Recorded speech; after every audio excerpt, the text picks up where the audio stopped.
Vê se está ao vivo aí, Riba. Ok, entrou? Ao vivo.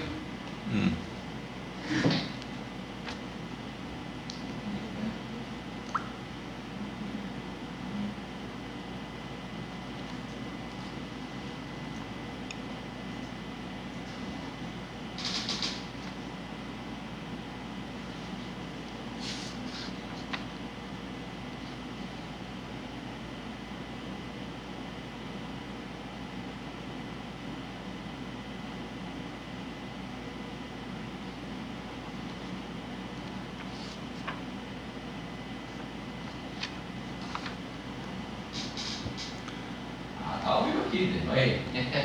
A paz do Senhor a todos os queridos e amados irmãos, estamos aqui de volta com o nosso canal EBD, trazendo para você, como sempre, um breve comentário da nossa lição da Escola Bíblica Dominical.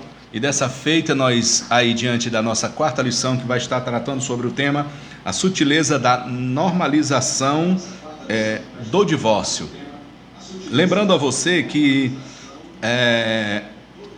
todo esse trimestre nós vamos falar sobre alguns temas extremamente atuais que estão aí de certa forma atacando, atacando contra a Igreja de Cristo, trazendo aí o contrassenso com relação ao que nos ensinam as Sagradas Escrituras, tá certo? E como já dissemos, a quarta lição vai falar sobre a sutileza da normalização do divórcio. É importante a gente observar aqui com relação a essa expressão que nós vamos chamar de sutileza. O que é sutileza? É algo que é apresentado de uma forma muito subjetiva, né? Que tem uma intenção muito bem definida por trás, mas que, no entanto, aparentemente vem aí com essa, como já dissemos a você, com essa aparência de que não há nada de anormal, não há nada de errado e que tudo está dentro dos conformes, né? Essa é a ideia da sutileza. E com relação ao divórcio, ele vai falar que é a sutileza da normalização, isto é, a naturalização, sendo que o divórcio passa a ser algo comum, natural, né?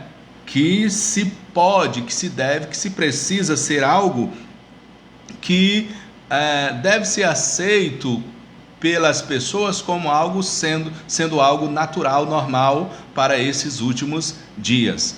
Lamentavelmente é isso que é propagado aí pelas mídias e as pessoas de uma forma geral, pela sociedade de uma forma geral, com relação a esse tema. A lição anterior ela falou sobre a pureza sexual, né? Uma coisa está sempre aí atrelada à outra. A pureza sexual, falando aí sobre sexo, a importância e a necessidade de se falar sobre o sexo antes do casamento, o sexo dentro do contexto do casamento, né? Ou fora do contexto do casamento, falando aí sobre adultério, sobre fornicação.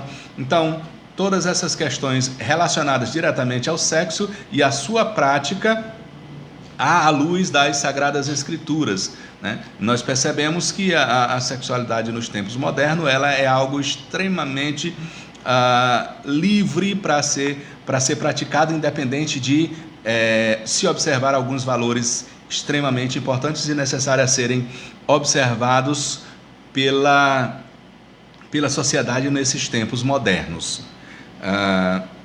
Foi falado, como já dissemos, de uma forma bem diria que profunda por parte dos nossos professores, e agora nós estamos aí diante do casamento e, mais propriamente dito, o divórcio, como é que ele é visto pela sociedade, como ele deve ser visto pela sociedade cristã, pelo povo de Deus, certo? É muito importante que a gente faça esta separação entre a perspectiva do divórcio para o mundo, para a sociedade odierna, e a perspectiva do divórcio para a Igreja de Cristo. Eu diria que essa discussão, ela tem algumas nuances que precisam ser percebidas, observadas e comentadas e tratadas na escola bíblica dominical. Aqui não vai caber nós detalharmos sobre este assunto por conta do tempo, mas na escola dominical, aí onde você vai ter 1 hora para estar debatendo sobre este assunto com os alunos, seria interessante falar sobre essas nuances, né, que são as várias situações em que estaria se tratando ou falando sobre este tema, sobre esse assunto que seria o divórcio. Veja bem, o divórcio no contexto bíblico. O divórcio no contexto bíblico. Para que você entenda que existe o divórcio fora do contexto bíblico, certo? Existe o divórcio fora do contexto bíblico e dentro do contexto bíblico. Para o cristão, é importante perceber e seguir as orientações do divórcio à luz da Bíblia. O que o mundo diz, o que as outras pessoas dizem com relação ao divórcio não nos interessa. Às vezes a gente se incomoda tanto que o divórcio foi naturalizado, foi tornado-se algo comum pelas pessoas. Então, às vezes a gente fica chateado ou entristecido com esses comentários que as pessoas fazem com relação a esse tema. Deixa eu dizer uma coisa aqui para você. É bom que fique claro que a escola bíblica dominical, a palavra de Deus, ela nos dá as orientações de como deve ser o nosso procedimento. Lá fora é outra situação. As pessoas vivem sem Deus, as pessoas não pautam as suas vidas nas Sagradas Escrituras. Então não dá para exigir das pessoas que vivem segundo esse século um padrão relacionado ao assunto casamento e divórcio que seja coerente com a Bíblia Sagrada. Eles não são obrigados e nem se obrigam a isso, até porque eles não vivem a sua vida pautada nas Sagradas Escrituras. Tem os seus valores, tem as suas perspectivas, as suas compreensões a respeito do tema e que não são necessariamente baseadas nas Sagradas Escrituras. Então não se espante com isso, né? Não se assuste com isso, certo? Eles vão ter ponto de vista, obviamente, divergentes do nosso. E graças a Deus que são divergentes. Porque vivendo lá com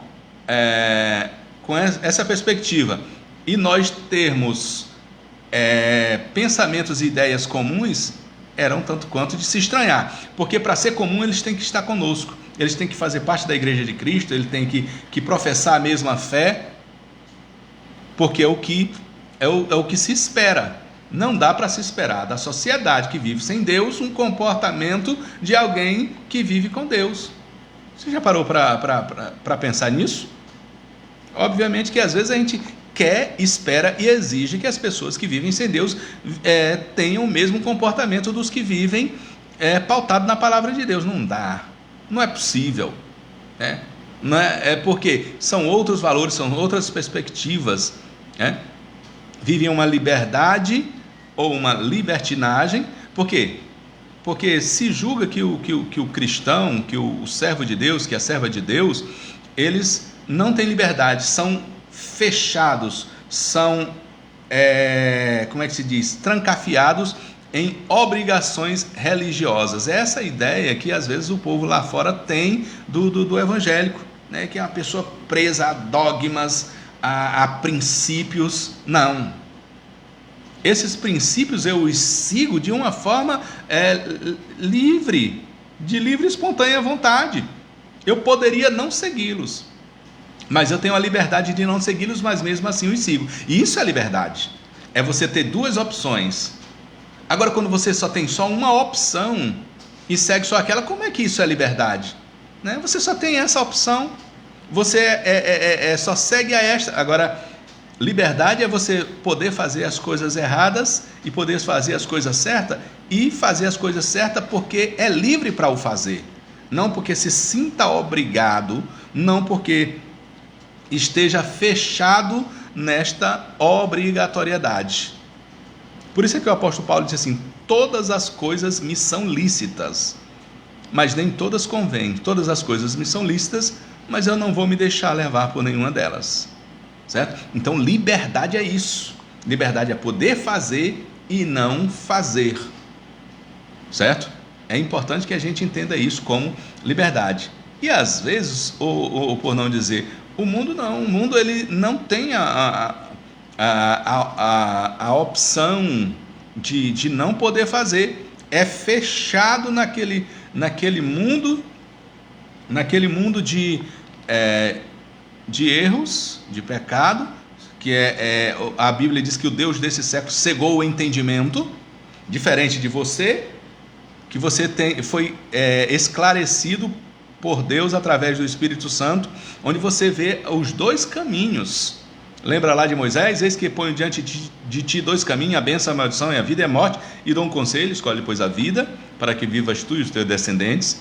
Então, a diferença é que você tem o esclarecimento, tem a visão dos dois caminhos, enquanto que a Bíblia diz que, no outro lado, o Deus desse século cegou o entendimento dos homens. Quer dizer, eles só têm uma perspectiva de vida, só conhecem essa, a outra lhes é oculta.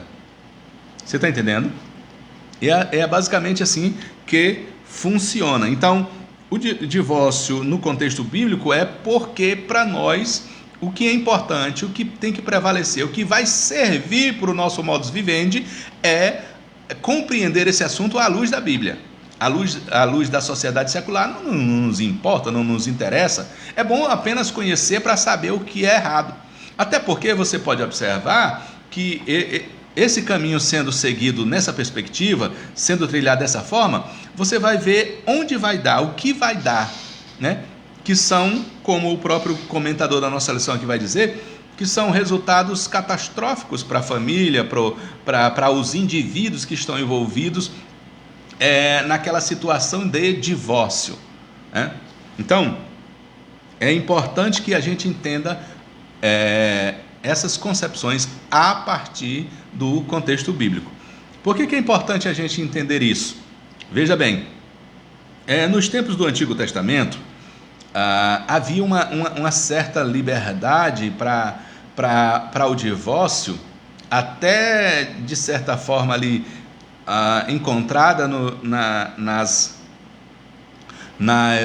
perspectivas mosaicas, isto é, no Pentateuco, né, onde vai se falar sobre o assunto, e dá sabe um pouco de liberdade que a pessoa se aproveita, né? O grande problema da liberdade é que a gente normalmente, quando tem liberdade, é tendencioso a dar lugar à carne. Por isso que a Bíblia diz: não useis da liberdade para dar lugar à carne. É que muitas das vezes a gente se porta dessa forma, né? Tem a liberdade e aproveita essa liberdade de uma forma absolutamente equivocada, né? Aproveita essa liberdade de uma forma equivocada. E como é que isso acontece? Aproveita da liberdade para pecar, né? Aproveita da liberdade para pecar.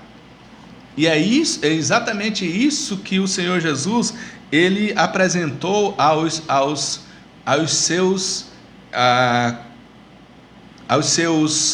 indagadores com relação ao divórcio, né? Jesus é confrontado por eles, e aí o que é que o Senhor diz a respeito do divórcio? Ele diz assim: o que é que foi dito, né? O que é que foi dito no princípio, né? Ele estava querendo dizer isso antes da lei, né? Antes da lei. Aí eles vêm e confrontam Jesus com a própria lei. Mas Moisés disse que a gente podia dar a carta de divórcio. E aí Jesus retruca, dizendo que é por causa da dureza dos corações que ele acaba flexionando um pouco essa situação, mas que não era para ser assim, né? Não era para ser assim. Por que é um absurdo isso? Porque, por exemplo, nesse contexto mosaico, os homens davam carta de repúdio, de divórcio às mulheres por coisas banais, né? Queimou a carne no fogo, não passou a minha roupa, e até que, se você perceber aí, por questões meramente machistas, né? Onde se objetivava as mulheres, isto é, as mulheres eram objetos, não eram seres, não eram aquilo que o próprio casamento preconiza para as mulheres, que era o quê? Que esta mulher ser adjuntora, lhe seja idônea, igual a ele, está no mesmo patamar. Até porque, na perspectiva bíblica, o divórcio, ele tem tanto um peso para a mulher como para o homem igual. Não existe essa de que é mais flexível para o homem do que para a mulher. Não, para Deus não existe isso. Esse peso, esses dois pesos, essas duas medidas em relação ao homem e à mulher, são situações criadas pelo próprio homem,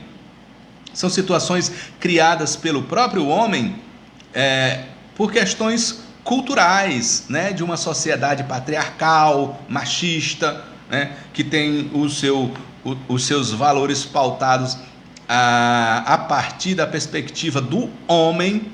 Então, por conta disso é que existem essas distorções de compreensão a respeito do divórcio. Mas eu quero que fique claro para você que para Deus,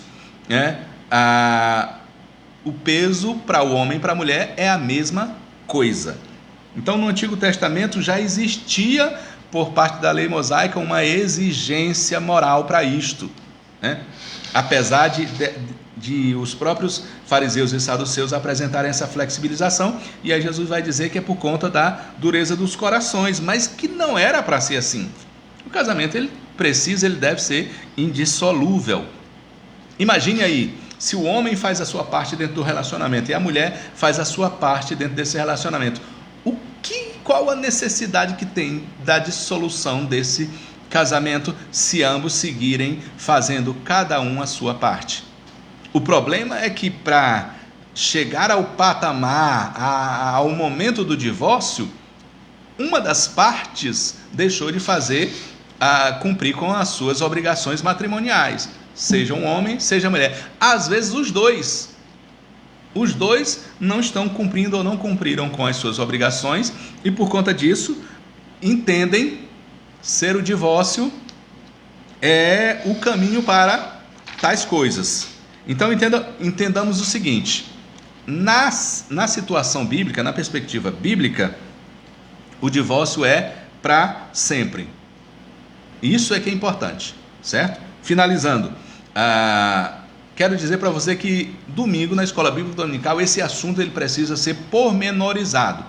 Por conta do tempo, eu já disse, a gente não tem como pormenorizar isso, mas é preciso ser pormenorizado para que haja uma compreensão mais robusta por parte dos nossos alunos a respeito desse tão importante tema, né? Nós não podemos nos comparar lá com o mundo, nós temos um padrão diferente que estamos pautados aí na Palavra de Deus, tá bom? Então, na Escola Bíblica Dominical, domingo, você vai ter uma pormenorização deste assunto para ficar claro e que o nosso crescimento espiritual a respeito do assunto seja robustecido a partir das orientações trazidas pelo professor à sala de aula, tá bom? Que Deus possa nos abençoar e que até domingo nós estejamos aí todos na Escola Bíblica Dominical para crescer na graça e no conhecimento do Senhor Jesus Cristo, amém?